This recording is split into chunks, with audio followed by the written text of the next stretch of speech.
একেবারে জবরদস্ত একদম আয়োজন ছিল। র্যাম্প ফ্যাম্প বানিয়ে তার উপর দিয়ে হেঁটে হেঁটে বাইক দিক থেকে ওদিক গিয়ে হাতে মাইক্রোফোন নিয়ে রকস্টারের মতন ভাষণ দিচ্ছে। দুর্দান্ত ব্যাপার। কিন্তু কিন্তু চিত্রটা পিছন দিকে অন্যরকম। যেই না খোকাবাবু তার আস্ফালন সমৃদ্ধ বক্তৃতা দিতে শুরু করেছে, অমনি দলে দলে লোক বাড়ির দিকে আগুয়ান। পুলিশ তার বদান্যতা দেখিয়ে, প্রভুভক্তি দেখিয়ে গেট আটকে সবাইকে আটকাতে চাইছিল।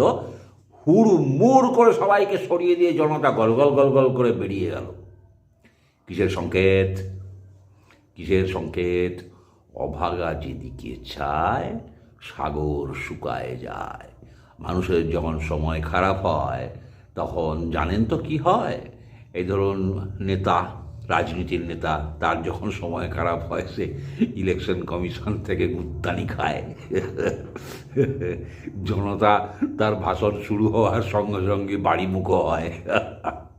তাও আবার কোথায়? দক্ষিণ 24 পরগনা, বারুইপুরে।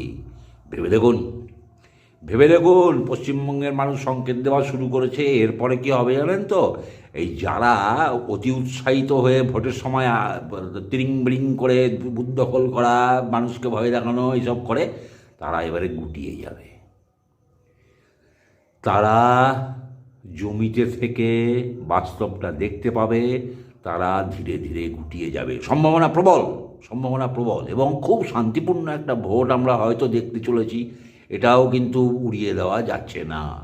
কেননা এইসব যারা ক্ষমতার বলে বলিয়ান, ক্ষমতার বলে বলিয়ান হয়ে যারা বুক চিতিয়ে ভোটটা করে, মানুষকে ভোট দিতে না দিয়ে, তারা যদি গুটিয়ে যায়, তাহলে তাদের গুটিয়ে যাওয়া স্বাভাবিক। তারা তো দেখছে ক্ষমতায় আর আমরা আসবো না, আমাদেরই চামড়া গুটিয়ে যাবে। তারা যদি গুটিয়ে যায় তাহলে ভোটটা কিন্তু শান্তিপূর্ণ হতে বাধ্য। দেখা যাক কি হয়। আমরা রইলাম অপেক্ষায়।